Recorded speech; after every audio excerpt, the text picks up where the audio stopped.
Malakas angin to. Nagapuan niyo kapsat. Ay, nagapo kami isang bahay yun, oh.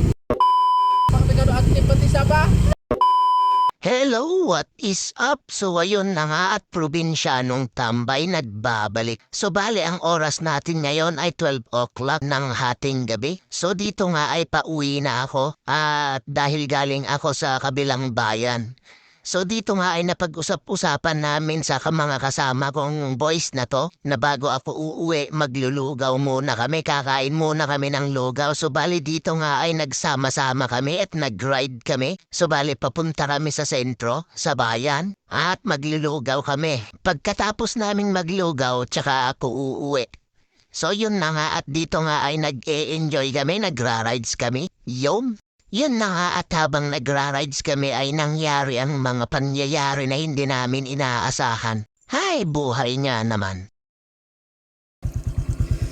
So yun na nga mga kaibigan at eto na nga at naplatan tayo. At tignan nyo naman yung gulong. Ayan o. O diba? Andito pa tayo sa walang tao. Hello kuya. Patulong po kuya. Kuya, pwede pong patulong? Problema. May napulot po kasing screw ditong gulong namin. Baka ano pong pwede nyong itulong sa amin, kuya? Walang problema dyan. Malakas angin to. Paano namin to gagamitin, kuya? Ano ang suggestion mo? Ayun nga. Akong solusyon dyan. Paano po, kuya? Diba nawalan ng hangin? Opo. Malakas angin to. Malakas hangin mo. Flat? Ang layo-layo pa naman ng uuwian ko. Wala eh. Grabe namang buhay to oh. Tapos wala pang kabahay-bahay dito. Andito tayo ngayon sa gitna ng kabangkagan. You know?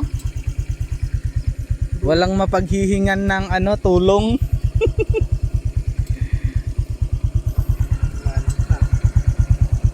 Oh my.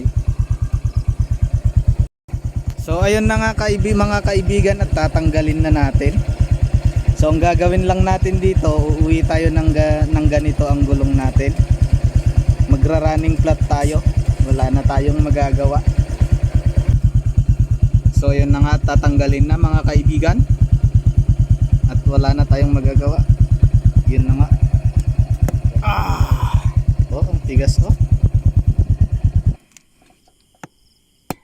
Timan. Ginamit na po ang technique na pinagbabawal. Yan na nga at kinagat na.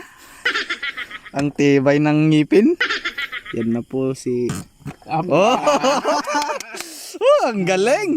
Sabay to pra. Ayan oh, ang haba-haba. Sabay til mo na. Grabe ba? Grabe ba? So yun na nga, tinanggal na. So bali ang gagawin lang natin, ipasok natin yung pito. Tapos patakbuhin na natin. Ipantay mo muna. Ay, pantay na natin muna. Gusto mo kasi ipasok mo na agad. Okay. Yan. So, Tilwin yan mo na. na. Itilwin mo na. Yan. Sige ba? Oo, Sige pa. Sige pa. Sige pa, kuntay. Oo. So ayan na nga at naipasok na natin yung pito. Yan, so ang gagawin lang natin, ira-running flat natin ng dahan-dahan. Tatanggalin mo muna bago mo i-select. Gusto mo kasi i-select mo na agad. So yun na nga mga kaibigan at nagde-drive tayo ng flat. Ayan o. Na-flat ang motor natin.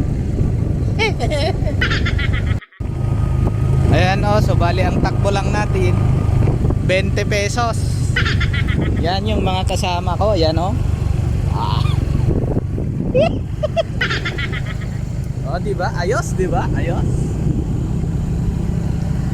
At dahil sa sobrang bagal ng takbo namin, dito nga ay nag-aaliwan kami. Nagtatawanan kami, nagjojoke-jokan kami para hindi boring ba. Nagapuan niyo kapsat. Ay, nagapo kami isang bahay yun, oh. Diyan nga inubra dyan. Mawag di ko ang kilin eh. Kitang takit ko, pakapigado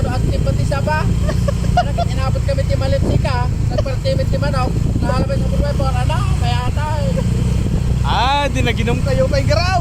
Well, naman ako na sa driver. Ayan, joke. Another one. Anya, nagapon niya ako kapsat. Baka kami si Gina. Tumawag na si Gina. Oh, Well, tatangakit. Nagpaparot mo, tiga mo tayo.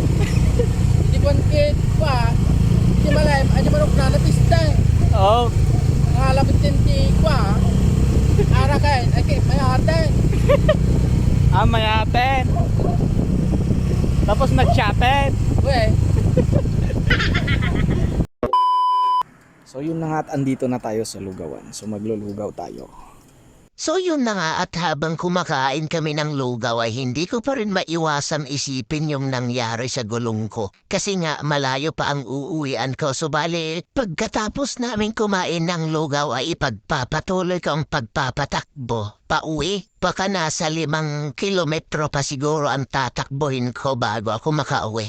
So yun na nga mga kaibigan at tapos na tayo. So magpapalpa tayo. So yun na nga at pagkatapos naming magpahinga at tuluyan na nga kaming naghiwalay-hiwalay. At siyempre uuwi ako at uuwi din sila sa uuwian nila. At totoo nga yung sinasabi nila na expect the unexpected.